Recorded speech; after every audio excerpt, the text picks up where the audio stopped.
Over 8 days earlier this month, 11 people were killed in shootings on college campuses, including in that death toll included there, a man who once attended Broadneck High School in Annapolis. Some data from the U.S. Department of Education confirms what we already know. Our country has seen an increase in campus shooting deaths. 2013, which was the last year the data was available, 23 people killed on campuses at American post-secondary institutions. That number was 17 in 09, 15 in 08.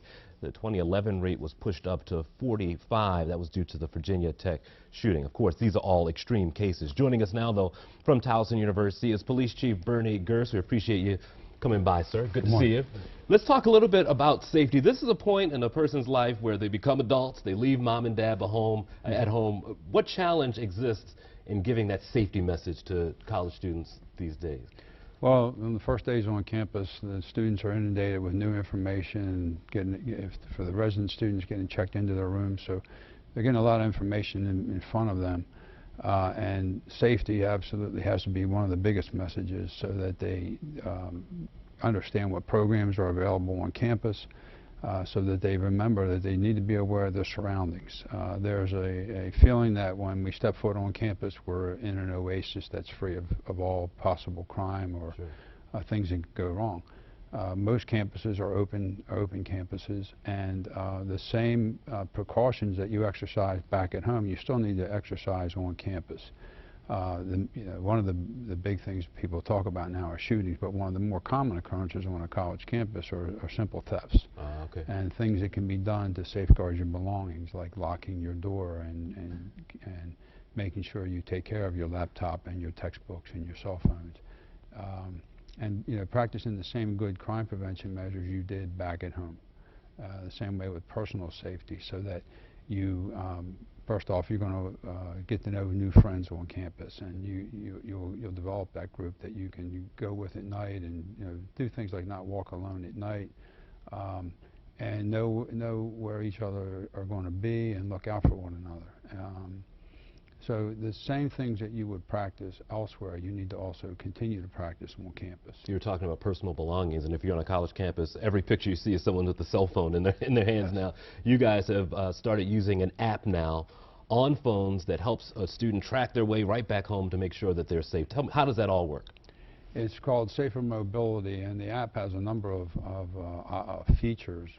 One, obviously, if the student sees something occurring, they can send video directly to our police communication center.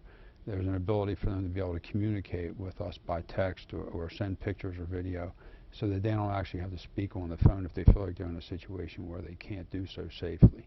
There's also a button that they can push, and that will, as they're going from point A to point B, and if their finger comes off the button, that sends an alert to us that there's a problem.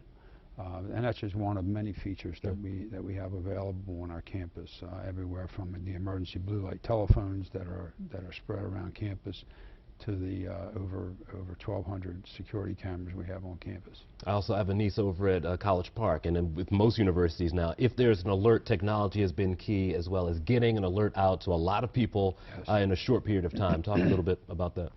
We have a multi-layered approach. It ranges everywhere from exterior sirens with public address systems to interior public address systems, messages that go over the university-owned TV screens and computer monitors. Students, faculty, and staff are encouraged to sign up for text alerts. We can send text information out on anything from criminal activity to severe weather to campus closings. And then we also have the ability through our campus telephone system to make announcements over all university-owned telephone sets on campus. At some point, a student's going to decide, I don't want to live on campus anymore, find an apartment or house with friends. What's job one for them as far as their safety goes, once you move out of your realm, at least? Right. Well, first they should do good research on where they're going to live and make sure that find out what they can about the picture in that community. Is it a high crime area? Is it a low crime area? The other thing is to get to know your neighbors. One of the things when you talk about town and gown relationships, if you have students living amongst other settled residents who have been there for a while, get to know the neighbors and be good neighbors. And again, the same things that they and their parents did back home. Good crime prevention. Lock the door. You'd be surprised how many times things happen where we find that the door just wasn't locked. Sure. And again, look out for one another. It goes back to the same adage that if you see something, say something. If something just doesn't feel right, call the police. If you're on campus, notify the police, notify your resident assistant, notify somebody. There are many, many resources that exist on college campuses to support and serve students, and they just need to avail themselves of it. The same thing on a campus. All campuses are required to give their crime information about their safety programs, their fire safety programs, their crime stats for the last 3 years, and also their fire stats for the last 3 years. It's out there for anybody who wants to avail themselves of it. On our campus, we have a campus safety video that's available for anyone who wants to see it on the net, and it talks about how to stay safe and what to do in an emergency, what to do in an active shooter situation. Simple things that we should practice, not just on campus, but anywhere we go, whether it be the mall or the movie theater or our place of worship. Simple things like knowing where the nearest exit is. The threat isn't always necessarily a shooter. It could be fire. It could be some other emergency. And people tend to think that they're going to leave by the same point of entry that they came in. Maybe that entry is not going to be available. Where's the next available?